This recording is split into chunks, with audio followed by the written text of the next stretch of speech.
Good morning everyone. मेरा नाम पूजा यादव है और मेरे वीडियोस में मैं बायोलॉजी के टॉपिक्स डिस्कस करती हूँ। सीबीएसई ने 10th क्लास के लिए जो बायोलॉजी का कोर्स प्रिस्क्राइब किया हुआ है उसमें एक चैप्टर है जिसका नाम है how do organisms reproduce. So in this video and in next couple of videos I will be talking about the chapter how do organisms reproduce. तो सी इस चैप्टर का जो टाइटल है उस टाइटल में पहला ही जो वर्ड है उसमें लिखा हुआ है हाउ। ऑर्गेनिजम्स कैसे रिप्रोड्यूस करते हैं, इसका मतलब ये है कि इस चैप्टर में हम बात करेंगे द मैकेनिज्म और द वेज और the methods by which living organisms reproduce. वो सारे मेथड्स हम यहाँ पे डिस्कस करेंगे जो लिविंग ऑर्गेनिजम्स यूज करते हैं रिप्रोडक्शन के लिए। So I want directly jump into the mechanism or the methods which are utilized by living organisms to reproduce. In methods और in mechanisms को स्टडी करने से पहले, इनके बारे में जानने से पहले रिप्रोडक्शन से ही रिलेटेड कुछ टर्मिनोलॉजीज और कुछ कॉन्सेप्ट्स हैं which you all should know, जो आप सबको मालूम होना चाहिए. So what I generally do when I start a new chapter, I give a very brief outline of the entire chapter. जब भी मैं कोई चैप्टर स्टार्ट करती हूँ तो मैं उस चैप्टर का एक आउटलाइन देती हूँ ताकि आपके दिमाग में एक टाइप से एक ब्लूप्रिंट सेट हो जाए कि what all we are going to talk about in this chapter. So here is what is written is the outline of the entire chapter. इस पूरे चैप्टर का मैंने आउटलाइन यहाँ पे लिख दिया है. तो मैं देखिए कि हम इस ऑर्डर में मूव करेंगे. इन सारी चीजों के बारे में हम इस चैप्टर में डिस्कस करेंगे. मैं इस आउटलाइन को एक बार रीड आउट कर रही हूँ आप सबके लिए. सबसे पहली जो चीज हम इस चैप्टर में बात करेंगे वो है मीनिंग ऑफ रिप्रोडक्शन. तो रिप्रोडक्शन के मैकेनिज्म समझने से पहले आपको मालूम होना चाहिए कि रिप्रोडक्शन का मतलब क्या होता है. उसके बाद next significance of reproduction. Significance या आप बोलिए इंपॉर्टेंस ऑफ रिप्रोडक्शन. देखिए रिप्रोडक्शन कोई एक नेसेसरी लाइफ प्रोसेस तो है नहीं कि जो लिविंग ऑर्गेनिजम्स को जिसकी रिक्वायरमेंट होगी सरवाइव करने के लिए. फिर भी रिप्रोडक्शन की क्या इंपॉर्टेंस है, व्हाई डू ऑर्गेनिजम्स रिप्रोड्यूस, क्यों रिप्रोड्यूस करते हैं, वो हम इसके बारे में डिस्कस करेंगे. वेरिएशन की इंपॉर्टेंस भी हम इसी टॉपिक में डिस्कस करेंगे. इसके बाद इस चैप्टर में जो थर्ड टॉपिक है वो है मोड्स ऑफ रिप्रोडक्शन. रिप्रोडक्शन के तरीके या आप इसी को बोल सकते हैं टाइप्स ऑफ रिप्रोडक्शन. रिप्रोडक्शन के टाइप्स कौन कौन से हैं. तो ब्रॉडली रिप्रोडक्शन दो टाइप का होता है. These are asexual and sexual reproduction. तो इन दोनों टाइप्स के बारे में हम डिटेल में स्टडी करेंगे. दोनों में डिफरेंसेस स्टडी करेंगे. अब एसेक्सुअल रिप्रोडक्शन को जब हम डिटेल स्टडी करेंगे तो एसेक्सुअल रिप्रोडक्शन डिफरेंट टाइप्स का होता है. डिफरेंट मेथड से या डिफरेंट वे से एसेक्सुअल रिप्रोडक्शन होता है. एसेक्सुअल रिप्रोडक्शन के उन डिफरेंट मेथड्स के बारे में हम डिस्कस करेंगे. इसमें मैं आपके सामने फटाफट एक बार रीड आउट कर रही हूँ कि कौन कौन से मेथड्स हम स्टडी करेंगे. Fission, fragmentation, regeneration, vegetative propagation, spore formation. इन सब के बारे में हम एसेक्सुअल रिप्रोडक्शन के बारे में बात करेंगे. इसके बाद नेक्स्ट जो टॉपिक है इस चैप्टर में वो है सेक्सुअल रिप्रोडक्शन. सेक्सुअल रिप्रोडक्शन के अंडर जो सब टॉपिक्स मैंने यहाँ लिखे हुए हैं वो है सबसे पहला सिग्निफिकेंस ऑफ सेक्सुअल रिप्रोडक्शन. तो देखिए जो मैंने ये यहाँ पे लिखा हुआ है सिग्निफिकेंस ऑफ सेक्सुअल रिप्रोडक्शन, इसमें हम इस बारे में बात करेंगे कि how sexual reproduction is more advantageous over asexual reproduction. किस तरीके से सेक्सुअल रिप्रोडक्शन ज्यादा बेनिफिशियल है, ज्यादा एडवांटेजियस है एसेक्सुअल रिप्रोडक्शन के ओवर. उसके बाद सेक्सुअल रिप्रोडक्शन फ्लावरिंग प्लांट्स में भी पढ़ेंगे and sexual reproduction in humans में पढ़ेंगे हम. तो जब हम फ्लावरिंग प्लांट्स के अंदर सेक्सुअल रिप्रोडक्शन के बारे में बात करेंगे तो हम फ्लावर के स्ट्रक्चर को डिटेल में समझेंगे. क्योंकि देखिए फ्लावर जो होता है वो फ्लावरिंग प्लांट्स के अंदर रिप्रोडक्टिव ऑर्गन होता है. रिप्रोडक्शन की जो प्रोसेस होती है फ्लावर के अंदर होती है. तो इसलिए हमें फ्लावर के स्ट्रक्चर को समझना जरूरी है इसमें.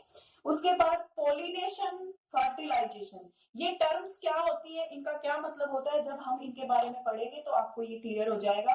तो पॉलिनेशन के बारे में पढ़ेंगे, फर्टिलाइजेशन के बारे में पढ़ेंगे. इसके बाद सीड और फ्रूट की फॉर्मेशन के बारे में भी हम यहीं पे स्टडी करेंगे sexual reproduction in flowering plants में. और लास्ट जो टॉपिक है इसमें वो होगा जर्मिनेशन ऑफ सीड. सीड कैसे जर्मिनेट करता है वो भी हम इसी टॉपिक के अंदर पढ़ेंगे sexual reproduction in flowering plants. And eventually we will be talking about reproduction in humans in this chapter. इस चैप्टर में एंड में हम बात करेंगे ह्यूमंस के अंदर रिप्रोडक्शन के बारे में. तो ह्यूमंस में मेल एंड फीमेल, दोनों का सेपरेटली हम रिप्रोडक्टिव सिस्टम पढ़ेंगे, male reproductive system, then female reproductive system. जब फीमेल रिप्रोडक्टिव सिस्टम के बारे में बात करेंगे तो उस वक्त हम मेंस्ट्रुअल साइकिल और फर्टिलाइजेशन को भी डिस्कस करेंगे। And at the end of this chapter we will talk about reproductive health. Reproductive health के बारे में बात करेंगे, जिसमें हम डिफरेंट टाइप के कॉन्ट्रासेप्टिव मेथड्स को डिस्कस करेंगे। तो एक तरह से मैंने यहाँ पे आपको इस पूरी चैप्टर का एक ब्लूप्रिंट आपके सामने रख दिया है।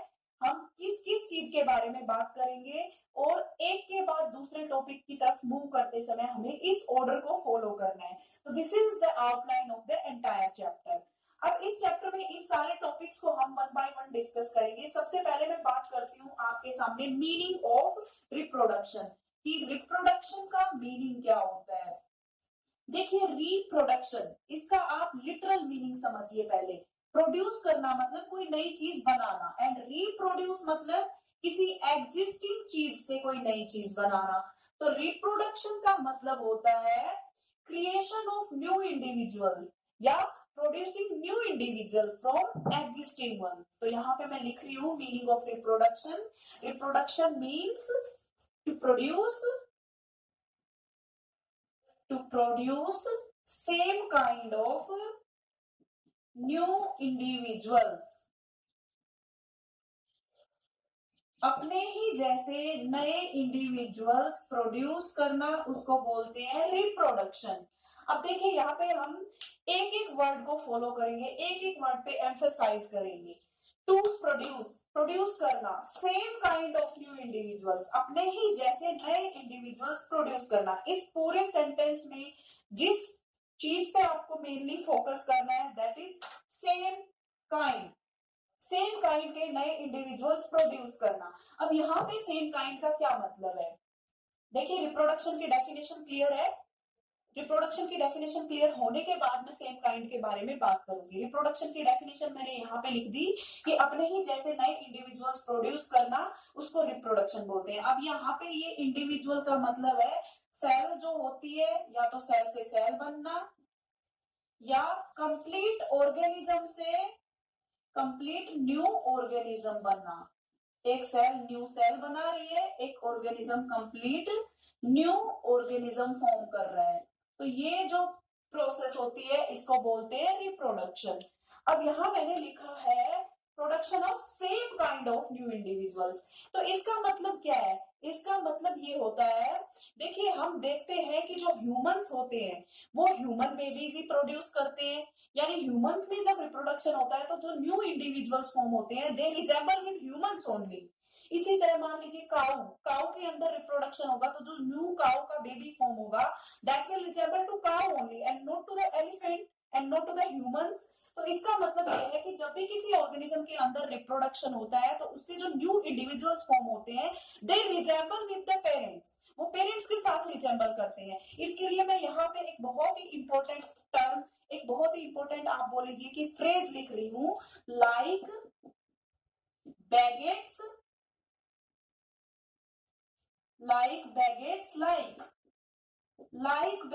लाइक बहुत ही इंपॉर्टेंट ये एक फ्रेज है। इसका मतलब होता है the offsprings formed by reproduction in an individual resemble to the parent individual. Reproduction की वजह से जो न्यू इंडिविजुअल्स फॉर्म होते हैं वो अपने पेरेंट के ही साथ रिजेंबल करते हैं। तो इस टॉपिक में, रिप्रोडक्शन के मीनिंग में, हम इसी चीज को आगे कंटिन्यू करेंगे कि एनसीईआरटी ने देखिए एक पैराग्राफ लिखा हुआ है, या एक बोल लीजिए एक टॉपिक बनाया हुआ है अपने आप में। उस टॉपिक का नाम है do organisms create exact copies of themselves. तो इसी को हम आगे कंटिन्यू करेंगे। यहाँ तक आई थिंक सबको क्लियर हो गया होगा ये कि रिप्रोडक्शन का मीनिंग क्या होता है। रिप्रोडक्शन का मीनिंग होता है to produce same kind of new individuals, यानी अगर कोई एक सेल है, वो सेल डिवाइड करके नई सेल बनाएगी, रिप्रोड्यूस करके नई सेल बनाएगी। कोई एक ऑर्गेनिज्म है तो वो ऑर्गेनिज्म रिप्रोड्यूस करके कंप्लीट न्यू ऑर्गेनिज्म बनाएगा। और यहाँ पे जिस चीज पे आपको मेनली फोकस करना है वो है सेम काइंड। सेम काइंड का मतलब ये है, यहाँ पे यही है, लाइक बैगेट्स लाइक का मतलब है कि जब ह्यूमन के अंदर रिप्रोडक्शन होगा तो जो न्यू बेबीज या न्यू ऑफस्प्रिंग्स फॉर्म होंगे वो ह्यूमंस के साथ ही रिजेंबल करेंगे, ना कि किसी और टाइप के ऑर्गेनिज्म के साथ। इसी तरीके से किसी भी ऑर्गेनिज्म का आप एग्जांपल ले लीजिए, जब the newly formed individuals resemble to their parent individual. तो इस तरीके से हम इसको सेम काइंड को यहाँ पे एक्सप्लेन करते हैं। आगे इसी के अंदर रिप्रोडक्शन के मीनिंग के अंदर ही मैं आपको यहाँ पे एक चीज लिख रही हूँ जो सीबीएसई ने, या जो बोलिए कि आप एनसीईआरटी ने अपनी बुक के अंदर लिखी हुई है। Do organisms create exact copies of themselves in the form of A question. Question की फॉर्म में लिखा हुआ है, do organisms produce exact copies, या आप इसी को बोलिए do organisms create exact copies of themselves. ये बहुत ही एक इंपॉर्टेंट टॉपिक है, या एक बोलिए ये बहुत ही एक इंपॉर्टेंट कॉन्सेप्ट है जिसको आपको समझने की जरूरत है।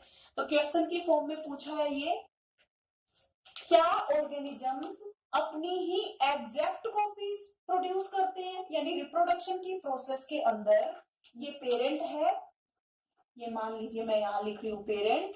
पेरेंट के अंदर जब रिप्रोडक्शन होगा, when reproduction occurs in parent, यहाँ पे रिप्रोडक्शन, तो उससे जो न्यू इंडिविजुअल फॉर्म होता है उसको हम बोलते हैं ऑफस्प्रिंग। तो यहाँ पे क्वेश्चन ये है कि जो ये ऑफस्प्रिंग फॉर्म हुआ है रिप्रोडक्शन की प्रोसेस से, क्या ये पेरेंट के बिल्कुल आइडेंटिकल होता है, क्या ये पेरेंट की ही कॉपी होता है, ये क्वेश्चन है यहाँ पे। तो इस चीज को समझने के लिए आप इस चीज को समझिए पहले, जब भी रिप्रोडक्शन की प्रोसेस होती है, रिप्रोडक्शन की प्रोसेस के अंदर मान लीजिए ये कोई सेल है, इसको रिप्रोड्यूस करना है और इसको डिवाइड करना है। तो हमें पता है कि किसी भी सेल के अंदर ये सेंटर में न्यूक्लियस होता है और इस न्यूक्लियस के अंदर क्रोमोसोम्स प्रेजेंट होते हैं। Chromosomes are present inside nucleus of a cell. ये जो क्रोमोसोम्स होते हैं इनके अंदर डीएनए प्रेजेंट होता है, डीएनए या डीऑक्सी राइबो न्यूक्लिक एसिड। आपको डीएनए के बारे में मालूम होना चाहिए क्योंकि एनसीईआरटी ने इसको लिखा हुआ है। See NCERT is a very concise book, not even a single line but a single word is important of NCERT. NCERT इतनी कंसाइज बुक है कि आपको एक लाइन नहीं बल्कि हर वर्ड के ऊपर एम्फेसाइज करना होता है एनसीईआरटी में। So the full form of DNA is written over there in your NCERT book. DNA stands for deoxyribonucleic acid. एक सेल के सेंटर में न्यूक्लियस प्रेजेंट होता है, न्यूक्लियस के अंदर क्रोमोसोम्स प्रेजेंट होते हैं and chromosomes are made up of deoxyribonucleic acid. तो ये जो क्रोमोसोम्स होते हैं या ये जो डीएनए होता है, this is the genetic material of the cell. Cell का जेनेटिक मटेरियल होता है। It contains hereditary information inside. इसके अंदर हेरिडिटरी इंफॉर्मेशन होती है which passes upon from one generation to next generation। Parents से ऑफस्प्रिंग्स के अंदर ये पास होती है। तो this is the genetic material of the cell. Cell का जेनेटिक मटेरियल होता है ये। It carries hereditary information. इसके अंदर हेरिडिटरी इंफॉर्मेशन प्रेजेंट होती है। तो अब यहाँ पे ये समझने की हमें जरूरत है कि जब एक सेल डिवाइड करती है तो उस सेल के न्यूक्लियस में जो क्रोमोसोम्स प्रेजेंट होते हैं या जो डीएनए प्रेजेंट होता है, वो डीएनए अपने आप को डुप्लीकेट करता है।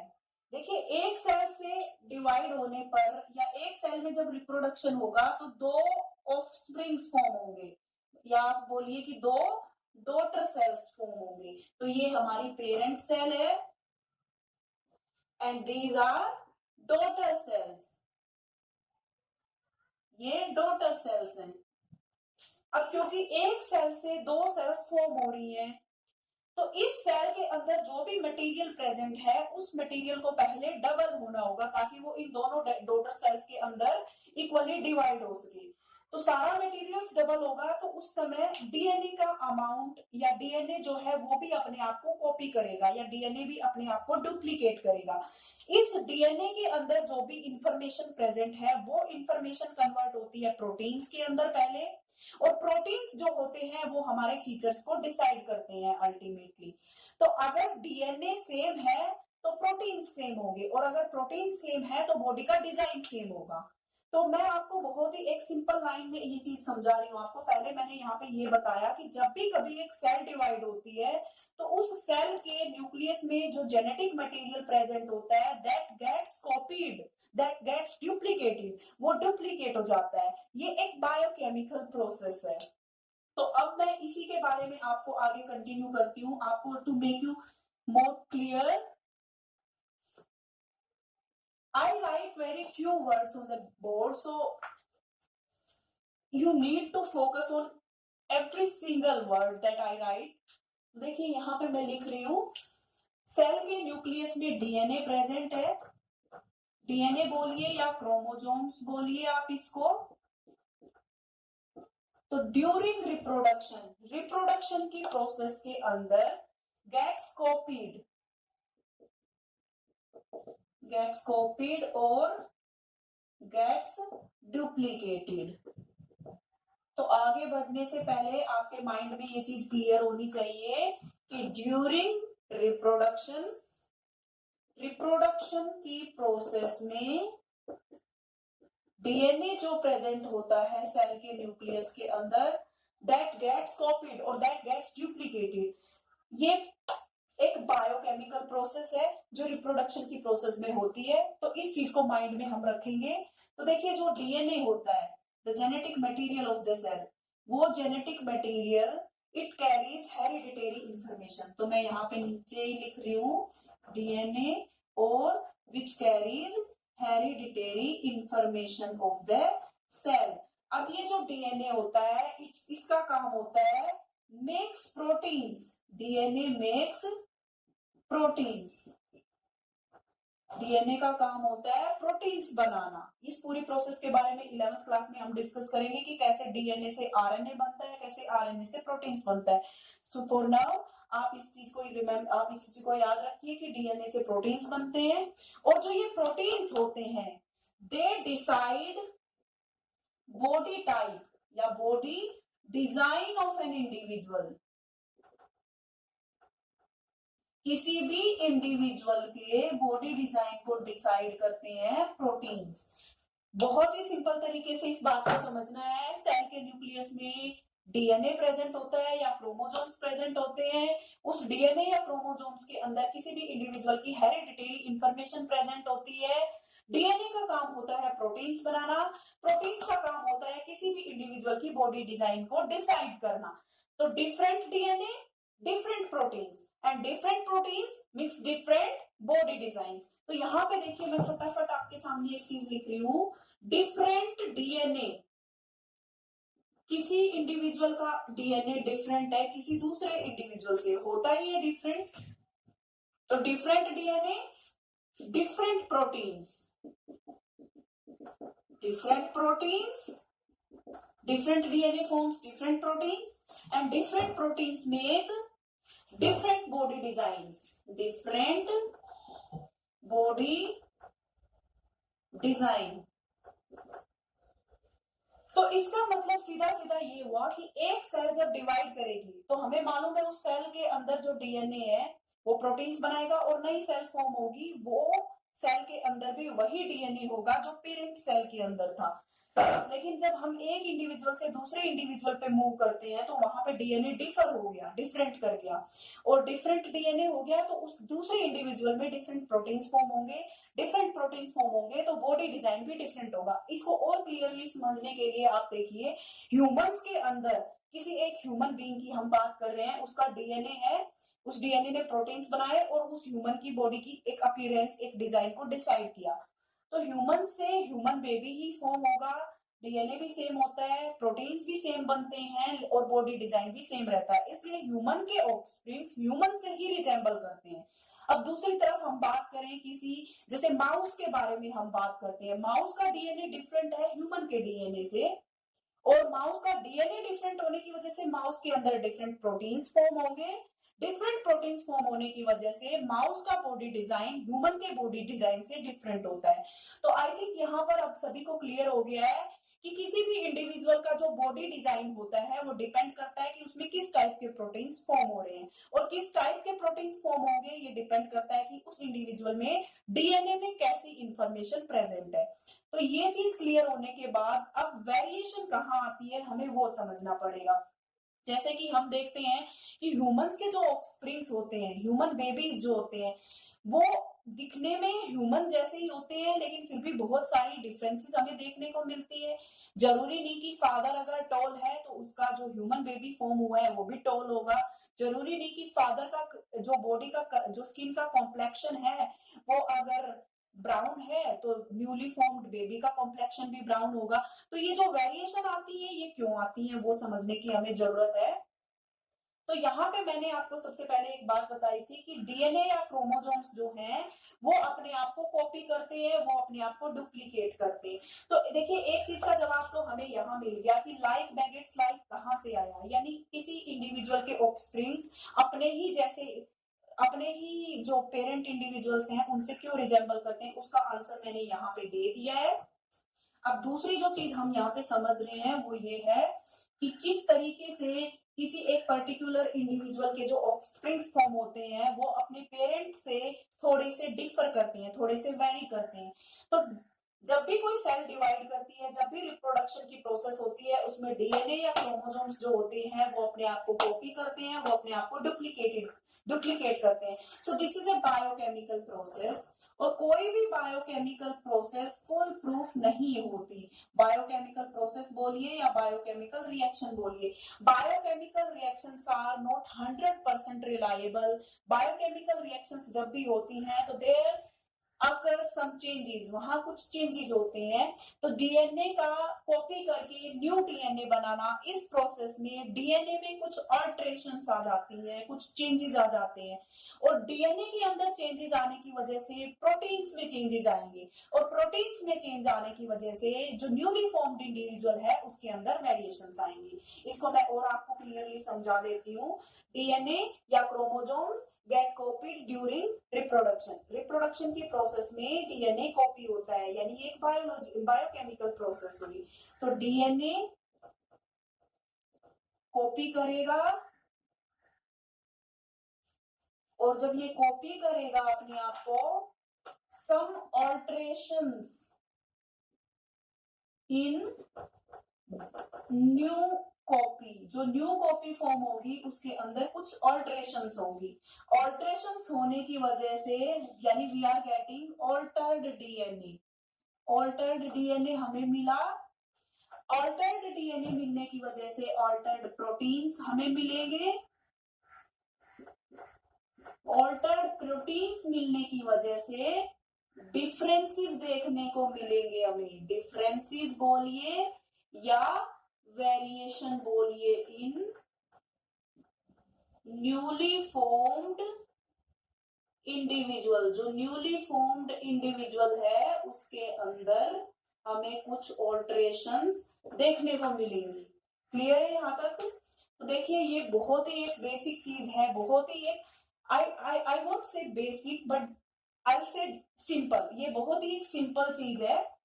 हमने बहुत क्लियर, बहुत सिंपल शब्दों में बात की है कि एक सेल के न्यूक्लियस के अंदर डीएनए या क्रोमोसोम्स प्रेजेंट होते हैं, तो जब भी रिप्रोडक्शन होती है उस डीएनए का या उस क्रोमोसोम्स का डुप्लीकेशन होता है, यानी एग्जैक्टली सेम कॉपी या थोड़ी सी ऑल्टर्ड कॉपी उसकी फॉर्म होती है। और ये एक बायोकेमिकल रिएक्शन है। डीएनए के अंदर हेरिडिटरी इंफॉर्मेशन प्रेजेंट होती है, तो डीएनए के अंदर जो हेरिडिटरी इंफॉर्मेशन है वो पहले प्रोटीन्स में कन्वर्ट होगी, यानी डीएनए से प्रोटीन्स बनेंगे, और जो प्रोटीन्स फॉर्म होते हैं वो किसी भी इंडिविजुअल के बॉडी डिजाइन को डिसाइड करते हैं कि किसी भी इंडिविजुअल का बॉडी डिजाइन या बॉडी टाइप कैसा होगा। तो अगर डीएनए में चेंजेस आ रहे हैं तो उससे फॉर्म होने वाले प्रोटीन्स में चेंजेस आएंगे, और अगर प्रोटीन्स में चेंजेस आ रहे हैं तो न्यूली फॉर्म्ड इंडिविजुअल का बॉडी डिजाइन भी चेंज हो जाएगा, डिफरेंट फॉर्म होगा। अब वेरिएशन कहां से आती है उसका भी मैंने जवाब दे दिया है। From where do variations come? Variations from where do variations come. Variations कहां से आती हैं? इस क्वेश्चन का आंसर लाइज हेयर कि ड्यूरिंग रिप्रोडक्शन डीएनए या क्रोमोसोम्स कॉपी होते हैं। ये एक बायोकेमिकल प्रोसेस है, लेकिन ये बायोकेमिकल प्रोसेस या कोई भी बायोकेमिकल प्रोसेस 100% फुल प्रूफ या 100% रिलायबल नहीं होती है। तो जब भी डीएनए कॉपी होता है तो उससे जो न्यू कॉपी फॉर्म होती है डीएनए की, वो न्यू कॉपी के अंदर there are slight variations, there are slight differences from the original copy. इस प्रोसेस में कुछ वेरिएशंस आ जाती हैं, यानी हमारे पास जो डीएनए है वो ऑल्टर्ड डीएनए है, slightly altered, we will say slightly altered DNA. और ये स्लाइटली ऑल्टर्ड डीएनए जो है वो ऑल्टर्ड प्रोटीन्स बनाएगा। ऑल्टर्ड प्रोटीन्स फॉर्म होने की वजह से जो न्यू इंडिविजुअल फॉर्म होगा उसके अंदर हमें कुछ डिफरेंसेस देखने को मिलेंगे, जो पेरेंट इंडिविजुअल है उससे डिफर करेगा वो थोड़ा सा। तो यहां तक हमने बात कर ली इस चैप्टर में। अब इसी को मैं आगे कंटिन्यू करूंगी। रिप्रोडक्शन के बारे में हमने पढ़ लिया, तो हमें रिप्रोडक्शन की सिग्निफिकेंस या इंपॉर्टेंस पढ़नी होगी। अब सिग्निफिकेंस या इंपॉर्टेंस ऑफ रिप्रोडक्शन, कि इसकी क्या सिग्निफिकेंस है या क्या इसकी इंपॉर्टेंस है। तो देखिए, जो रिप्रोडक्शन की प्रोसेस होती है, it is not a basic life process. हमने 10th क्लास के बायोलॉजी के कोर्स में फर्स्ट जो चैप्टर पढ़ा उसमें हमने डिफरेंट लाइफ प्रोसेसेस के बारे में पढ़ा। डिफरेंट जो लाइफ प्रोसेसेस हैं वो है न्यूट्रिशन, रेस्पिरेशन, ट्रांसपोर्टेशन, एक्सक्रीशन, ये सारी लाइफ प्रोसेसेस है। यानी ये वो प्रोसेसेस हैं जिन प्रोसेसेस को एक ऑर्गेनिज्म कैरी आउट करता है in order to maintain its survival. अपने सर्वाइवल को मेंटेन करने के लिए कोई भी ऑर्गेनिज्म जो प्रोसेसेस कैरी आउट करता है उनको लाइफ प्रोसेसेस कहते हैं। उन लाइफ प्रोसेसेस में हमने कहीं भी रिप्रोडक्शन के बारे में बात नहीं की, यानी किसी इंडिविजुअल के सर्वाइवल के लिए रिप्रोडक्शन की जरूरत नहीं है। तो रिप्रोडक्शन फिर क्यों होता है ऑर्गेनिजम्स के अंदर, क्या जरूरत है रिप्रोडक्शन की? रिप्रोडक्शन की जो सिग्निफिकेंस होती है वो क्या होती है? सबसे पहली जो चीज है यहाँ पे वो ये है कि ऑर्गेनिजम्स रिप्रोड्यूस करते हैं ताकि अपने सर्वाइवल को एंश्योर कर सके। यानी कि देखिए, हम अपने सराउंडिंग में जितने भी लिविंग ऑर्गेनिजम्स देखते हैं उनको they have a fixed life span, उनका एक अपना लाइफ स्पैन होता है, after which they all have to die. अगर सारे इंडिविजुअल्स अपने लाइफ स्पैन कंप्लीट होने के बाद अगर डाई कर जाते हैं तो we won't be able to see those kind of organisms anymore. तो किसी भी ऑर्गेनिज्म की रेस मेंटेन रहे, स्पीसीज की सर्वाइवल कंटिन्यू रहे, इसको एंश्योर करने के लिए रिप्रोडक्शन होता है। तो यहाँ पे मैं सबसे पहले यही चीज लिखूंगी, reproduction is required to ensure continuity of life.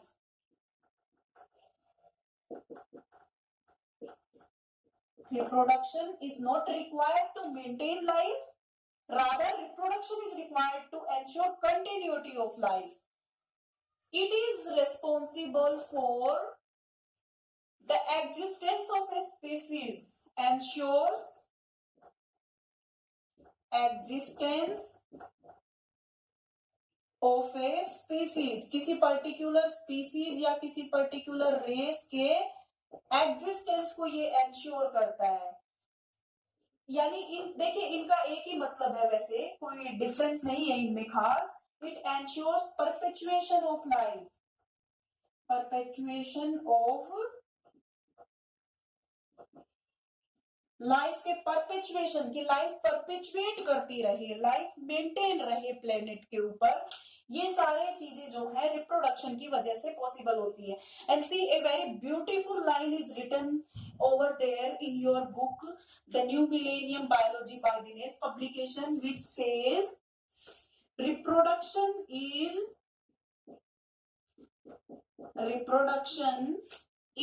an answer to death. Reproduction जो है वो डेथ के लिए एक आंसर है। अगर किसी एक इंडिविजुअल की डेथ होती है, किसी भी स्पीसीज के एक इंडिविजुअल की डेथ होती है, तो that individual can ensure its survival, its existence even after its death. Due to reproduction. किसी इंडिविजुअल की डेथ होती है तो वो इंडिविजुअल अपनी डेथ के बाद भी इस प्लेनेट के ऊपर अपनी कंटिन्यूटी को, अपनी एग्जिस्टेंस को एंश्योर कर सकता है by producing new individuals of same type. तो इसलिए रिप्रोडक्शन जो है वो डेथ के लिए एक आंसर है। तो यहाँ पे देखिए मैंने आपको रिप्रोडक्शन की कुछ इंपॉर्टेंस बताई है, कुछ सिग्निफिकेंस बताए हैं यहाँ पे कि लाइफ की कंटिन्यूटी को एंश्योर करने के लिए रिप्रोडक्शन होता है, किसी भी स्पीसीज या किसी भी रेस के एग्जिस्टेंस को एंश्योर करने के लिए रिप्रोडक्शन होता है, लाइफ को परपिचुएट करने के लिए, लाइफ की एग्जिस्टेंस को मेंटेन करने के लिए रिप्रोडक्शन होता है। And reproduction is a very beautiful answer to death. तो यहाँ पे हमने डिस्कस कर लिए हैं सिग्निफिकेंस ऑफ रिप्रोडक्शन। अब नेक्स्ट जो है एक छोटा सा टॉपिक मैं और कंटिन्यू करूंगी इसी के साथ, सिग्निफिकेंस या इंपॉर्टेंस ऑफ वेरिएशन। वेरिएशन के क्या सिग्निफिकेंस होते हैं? तो वेरिएशन के सिग्निफिकेंस पढ़ने से पहले आपको वेरिएशन का मीनिंग मालूम होना चाहिए कि वेरिएशन जो ये वर्ड मैंने यहाँ पे लिखा है इसका मीनिंग क्या होता है। तो देखिए वेरिएशन का लिटरल मीनिंग मैं आपको बताती हूँ। वेरिएशन मतलब डिफरेंसेस, वेरिएशन मतलब डिफरेंसेस। वेरी करना, किसी भी चीज का नॉर्मल से डिफर करना या नॉर्मल से वेरी करना, उस प्रोसेस को बोलते हैं वेरिएशन। तो कोई भी चीज एक ओरिजिनल चीज से कितना वेरी करती है, कितना डिफर करती है, इसको बोलेंगे हम वेरिएशन। तो यहाँ पे देखिए हम वेरिएशन के ही इंपॉर्टेंस पढ़ेंगे। जैसा कि मैंने अभी थोड़ी देर पहले आपको बताया कि रिप्रोडक्शन के समय डीएनए जो है वो कॉपी होता है एक बायोकेमिकल प्रोसेस के थ्रू, और ये जो डीएनए का कॉपी होना है ये प्रोसेस फुल प्रूफ प्रोसेस नहीं है। कॉपी होते समय डीएनए के अंदर कुछ चेंजेस प्रोड्यूस हो जाते हैं और वो चेंजेस जो हैं किसी भी इंडिविजुअल के अंदर वेरिएशंस प्रोड्यूस करते हैं। तो यहाँ पे डीएनए के अंदर मैंने बताया डुप्लीकेशन, ये कब हो रही है ये पूरी प्रोसेस? रिप्रोडक्शन के समय पे डीएनए के अंदर डुप्लीकेशन होगा, डुप्लीकेशन के वजह से वेरिएशंस आएंगी। वेरिएशंस कब आती है? जब डीएनए का डुप्लीकेशन होता है उस समय कुछ variation, there come some variations during duplication of DNA. तो ये जो वेरिएशंस आई हैं, इन वेरिएशंस का फायदा क्या है किसी भी इंडिविजुअल के लिए? तो देखिए वेरिएशंस का सबसे जो इंपॉर्टेंट रोल होता है किसी भी इंडिविजुअल के सर्वाइवल में वो यही होता है कि that individual can adapt to the changing environment. सबसे पहला जो बेनिफिट है या सबसे पहला जो सिग्निफिकेंस है वेरिएशन का वो है adaptation, help in adaptation. Adaptation के अंदर जो है वेरिएशन, मैं यहाँ पे बहुत सारे पॉइंट्स ना लिख के केवल 2-3 पॉइंट्स लिखूंगी और वो 2-3 पॉइंट्स बहुत इंपॉर्टेंट पॉइंट्स ही होंगे। तो देखिए वेरिएशंस जो है अडेप्टेशन में हेल्प करती है। कोई भी इंडिविजुअल एक पर्टिकुलर एनवायरनमेंट के अंदर रहता है, उस एनवायरनमेंट की अपनी कुछ फिजिकल कंडीशंस होती है, वहां का कुछ टेम्परेचर होता है, कुछ प्रेशर होता है, कुछ ह्यूमिडिटी होती है, कुछ रेनफॉल होता है। ये सारी जो एक्सटर्नल एनवायरमेंटल कंडीशन है किसी भी एरिया की, किसी भी टेरिटरी की जिसमें कोई लिविंग ऑर्गेनिज्म रह रहा है, मान लीजिए अगर ये कंडीशंस चेंज हो जाएं तो उस इंडिविजुअल के लिए उस एनवायरनमेंट में सर्वाइव करना डिफिकल्ट हो जाता है। तो अगर उस पर्टिकुलर एनवायरनमेंट में उस इंडिविजुअल को अगर सरवाइव करना है तो उसको अपनी बॉडी के अंदर कुछ चेंजेस प्रोड्यूस करने होंगे उसमें एडजस्ट करने के लिए। तो इस प्रोसेस को बोलते हैं अडेप्टेशन। अडेप्टेशन का मतलब होता है to change oneself according to the changes in the surrounding environment. Surrounding environment में जितने भी चेंजेस प्रोड्यूस हो रहे हैं उन चेंजेस के अकॉर्डिंग अपने आप को चेंज कर लेना। तो वेरिएशन आने की वजह से ही कोई भी इंडिविजुअल जो है किसी सराउंडिंग एनवायरनमेंट में होने वाले चेंजेस के साथ अपने आप को चेंज करता है, यानी उस एनवायरनमेंट में, उस एटमॉस्फेयर में अपने अडेप्टेशन वो शो करता है। दूसरी प्रोसेस है इवोल्यूशन। बहुत इंपॉर्टेंट चीज है ये। देखिए इवोल्यूशन के बारे में डिटेल में हम डिस्कस करेंगे नेक्स्ट चैप्टर के अंदर, लेकिन यहाँ पे हम इवोल्यूशन के बारे में इसलिए बात कर रहे हैं क्योंकि variations result in evolutions. Variations are raw material for evolution. Variations are raw material for evolution. Evolution के लिए वेरिएशंस जो होती हैं वो रॉ मटेरियल होती है। Very important term, very important sentence written over here. तो देखिए, इवोल्यूशन का मतलब क्या होता है? इवोल्यूशन का मतलब होता है gradual change over a period of time. Time एक टाइम के बाद, एक लंबे टाइम इंटरवल के बाद चेंजेस का एक्यूमुलेट हो के एक कंप्लीटली न्यू इंडिविजुअल या कंप्लीटली न्यू स्पीसीज का फॉर्मेशन करना। तो इसी तरीके से जब देखिए वेरिएशंस अगर एक्यूमुलेट होती रहेगी over a period of time, तो उससे न्यू स्पीसीज फॉर्म होगी, और न्यू स्पीसीज फॉर्म होने का मतलब है इवोल्यूशन हुआ है यहाँ पे कुछ, कि एग्जिस्टिंग स्पीसीज जो थी उनमें चेंजेस आने से न्यू स्पीसीज इवॉल्व हुई है। तो इसलिए वेरिएशंस जो है वो इवोल्यूशन में हेल्प करती है। यहाँ पे मैंने जो हेल्प इन अडेप्टेशन लिखा, आप इसको ऐसे भी बोल सकते हैं, स्ट्रगल फॉर एग्जिस्टेंस, कि किसी भी एनवायरमेंट के अंदर एग्जिस्ट करने के लिए स्ट्रगल करने में किसी भी इंडिविजुअल को वेरिएशंस जो है वो हेल्प करती हैं। तो इसी के साथ मैंने यहाँ पे आपके सामने कुछ टॉपिक्स डिस्कस किए हैं। मैं आपको 2 मिनट में एक बार फटाफट समराइज कर देती हूँ कि आज के वीडियो में, आज के लेक्चर में हमने क्या पढ़ा।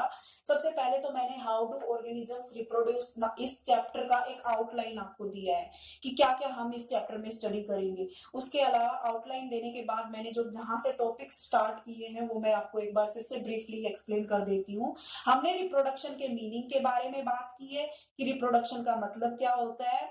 उसके बाद हमने डिस्कस किया है इसी के अंदर कि क्या ऑर्गेनिजम्स जो हैं जब वो रिप्रोड्यूस करते हैं तो वो अपनी एग्जैक्ट कॉपीज क्रिएट करते हैं, ये हमने डिस्कस किया है। उसके बाद हमने रिप्रोडक्शन की सिग्निफिकेंस या इंपॉर्टेंस के बारे में पढ़ा कि क्या इंपॉर्टेंस होता है, क्यों रिप्रोडक्शन जो है लिविंग ऑर्गेनिजम्स में देखने को मिलता है। उसके बाद हमने वेरिएशंस को समझा कि वेरिएशंस क्या होती हैं, और इवेंचुअली हमने इस चैप्टर में जो डिस्कस किया वो था कि वेरिएशंस की सिग्निफिकेंस क्या है। लिविंग ऑर्गेनिजम्स में जो हम वेरिएशंस देखते हैं वो किस तरीके से किसी भी लिविंग ऑर्गेनिज्म के लिए बेनिफिशियल होती है, क्या उनकी सिग्निफिकेंस होती है। तो I think this is it. Next will talk in next video.